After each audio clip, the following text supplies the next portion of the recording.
નમસ્કાર મિત્રો, હું લીના કિનારીવાળા આપની સમક્ષ રજૂ કરું છું ગરવી ગુજરાતમાં પ્રસિદ્ધ ઇન્દિરા દાંગી લિખિત વાર્તાનો ભાવાનુવાદ ગુલાબી સપનું. સૌજન્ય હર્ષવર્ધન ત્રિવેદી. ભાવાનુવાદ Rajul Kaushik, Boston, USA. Video સંકલન કૌશિક શાહ. તો ચાલો મિત્રો સાંભળીએ વાર્તા ગુલાબી સપનું. મહાનગરોમાં હોય એવી વ્યસ્ત સાંજ હતી. નાની મોટી રકમ આપીને ખુશી ખરીદી શકાય એવી અનેક લોભામણી દુકાનોની રોશની કાચની દિવાલોની બહાર સુધી રેલાતી હતી.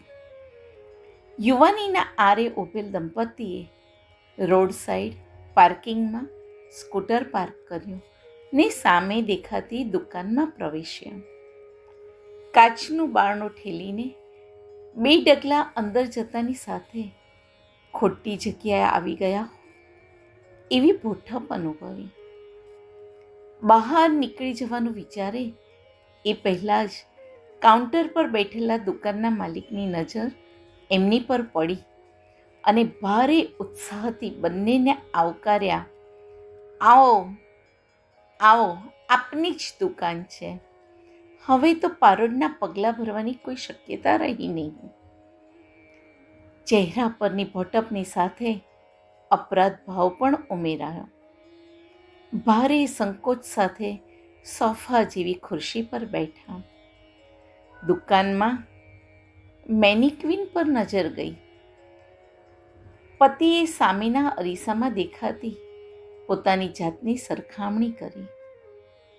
ઓફિસનું સાદું શર્ટ, બહુ બધી વાર પહેરાયેલું પેન્ટ, રેક્ઝિનનો પટ્ટો અને ચામડાની સેન્ડલ. સાથે બેઠેલી પત્ની પણ આવો જ કોઈ ભાવ અનુભવી રહી હતી. મેનિક્વિને પહેરેલ જરીકામના પાલવની સાડીનો ભપકો જોઈને એણે પણ અરીસામાં નજર કરી. 25 રૂપિયામાં લારી પરથી ખરીદેલી બંગડીઓ, સેલમાંથી લીધેલી સાડી અને એવી જ ચંપલ. હા, એક ચીજ હતી જેના દામ કરતાં એની પાછળનો ભાવ વધુ મૂલ્યવાન હતો. એ હતું ઝીણી કેડિયા શેરમાં પરોવેલું નાનું અમસ્તું સોનાનું મંગળસૂત્ર. બંનેની નજર ટકરાઈ ને પતિએ પોતાની અકળામણ ઠાલવી. કેટલી વાર કહ્યું છે કે બહાર નીકળતી વખતે તો સહેજ સરખી તૈયાર થા, પણ ના. કંજુસાઈની હદ હોય કે નહીં? પેલું 500 રૂપિયાવાળું કડું કબાટમાં મૂકી રાખવા લીધું છે. એ તો સારા પ્રસંગે પહેરવા સાચવી રાખ્યો છે. આમ તેમ પહેરીને ખરાબ થશે તો બીજો આવશે ક્યાંથી? પત્ની આગળ બોલે તે પહેલાં સેલ્સમેન સામે આવીને ઊભો. બોલો મેડમ, શું બતાવું? ગિફ્ટમાં આપી શકાય એવી સાડી, પતિએ જવાબ આપ્યો. કાચના શોકેસમાંથી સેલ્સમેને જે સાડીઓ કાઢી એ જોઈને બંને ડઘાઈ ગયા. આછા આસમાની રંગની સાડી પર જડેલા દૂધિયા નંગથી તો એવું લાગ્યું કે જાણે આસમાન પર ચમકતા તારલા દુકાનમાં ઉતરી આવ્યા ના હોય. આ એકદમ નવા ટ્રેન્ડની સાડી છે. મૌન બેઠેલા પતિ પત્નીને જોઈને સેલ્સમેને બીજી સાડી ખોલી. આ સાડી સુરતથી ફક્ત અમારા શોરૂમ માટે જ હમણાં આવી છે. માર્કેટમાં ક્યાંય આ માલ જોવા નહીં મળે. તમે સૌથી પહેલા ઘરાક છો. હજુ તો બીજા કોઈએ જોઈ પણ નથી. થોડી રિઝનેબલ ભાવની સાડીઓ બતાવશો? ઘર માટે લેવાની હોય તો ઠીક છે, આ તો ગિફ્ટમાં આપવાની છે. લીલી છમ ધરતી પર સોનાની વરખ પાથરી હોય એવી ઝગમગતી સાડીનો ભાવ પૂછ્યા વગર જ પતિ ઉતાવળે બોલ્યો. રખીને ત્રીજી પણ એવી જ સાડી બતાવે જેમાં એમના આખા મહિનાનું બજેટ વપરાઈ જાય તો પણ ન લઈ શકે. અરે મારા સાહેબ, અમારા શોરૂમથી સસ્તું બીજે કશે જ નહીં મળે.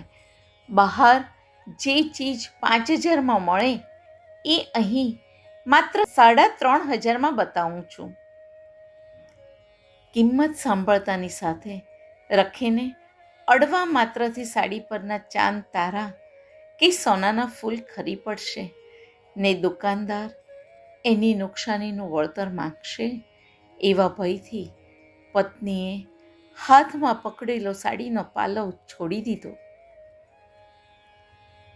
બીજી તરફના શોકેસ તરફ સેલ્સમેન વળ્યો ને સાડીઓ લઈને આવે એ પહેલાં પત્નીએ ઊભા થઈને સપનું જીવી લેવા માંગતી હોય એમ નંગ, મોતી જડેલી, જરદોસી વર્કવાળી લાલ, પીળી, નીલી, કિરમજી રંગની સાડીઓ, ચણિયાચોળી જોવા માંડી.